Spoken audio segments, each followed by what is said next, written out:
কোটি কোটি টাকার দরকার নাই, যদি দিনদার একজন স্ত্রী হয় এটা সারা পৃথিবীর সমস্ত সম্পদের চেয়ে উত্তম। আল্লাহর নবী বলেছেন। কে বলেছেন? আল্লাহর নবী বলেছেন। আল্লাহর নবী বলেন আর দুনিয়া মাতাউন, দুনিয়াকে যদি পুরো দুনিয়াকে যদি সম্পদ ধরা হয়, এই দুনিয়ার ভিতরে কত কিছু আছে, মূল্যবান সম্পদ, কোটি কোটি টাকার মালিক আছে, বিলিয়ন বিলিয়ন ডলারের মালিক আছে, কত বহুতল 100 তলা বিল্ডিং আছে, কত সম্পদ আছে। এই পুরো দুনিয়া যদি একটা সম্পদ ধরা হয়, আল্লাহ রাসূল বললেন এই পুরো দুনিয়া যদি একটা সম্পদ ধরা হয়, শ্রেষ্ঠ সম্পদ হলো আল মারআতু সালেহা, নেককার স্ত্রী। বলেন সুবহানাল্লাহ। তার মানে নেককার স্ত্রী গ্রহণ করা লাগবে।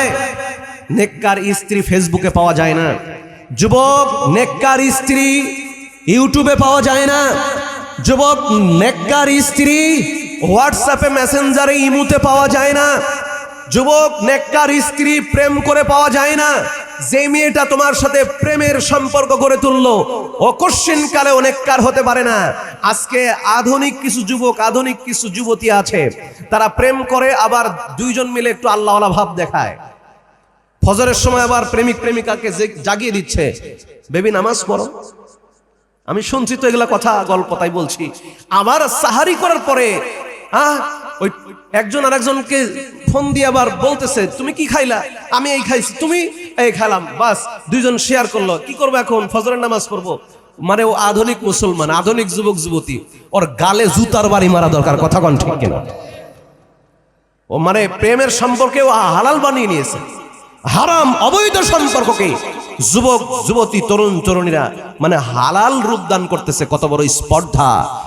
তুমি মনে করছো তোমার সেই প্রেমিকা, যাকে তোমরা বলো গার্লফ্রেন্ড, সে খুব দিনদার, রোজা রাখতেছে, সিয়াম পালন করছে, আবার তাহাজ্জুদ গুজারিও কিছু আছে, তাহাজ্জুদ পড়ার পরে আবার একটু ফোন দিয়ে খোঁজ নাই প্রেমিকের, আছে না নাই?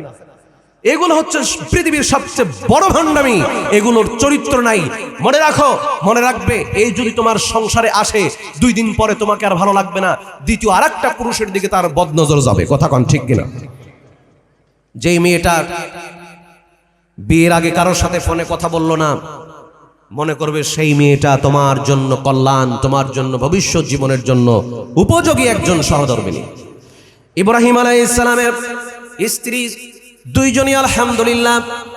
সারা তো ছিলেন একজন অন্যতম চরিত্রবান মারাতুস সালেহা, নেককার স্ত্রী। দ্বিতীয় স্ত্রী হলো হাজেরা, যার নাম শুনেছেন, যার গর্ভে রব্বুল আলামিন ইসমাঈল আলাইহিস সালামকে দান করেছিলেন। সেই ইসমাঈল আলাইহিস সালামের বংশে আমার আপনার নবী, বিশ্বনবী মুহাম্মদুর রাসূলুল্লাহ সাল্লাল্লাহু আলাইহি ওয়াসাল্লামের জন্ম হয়েছে।